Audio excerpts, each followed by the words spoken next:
is up everyone? Welcome back to our YouTube channel. So for today's video, I'm going to teach you how you can easily delete a journal entry on QuickBooks. So just head over to qbo.intuit.com and make sure that you're logged into your account.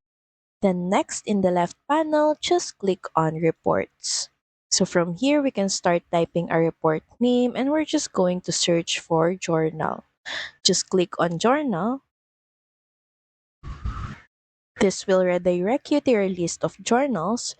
Just select the specific journal that you want to delete. Say, for example, we're going to delete this invoice.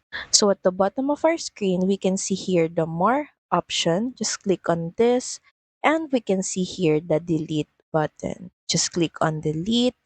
And are you sure you want to delete this? Just click on Yes.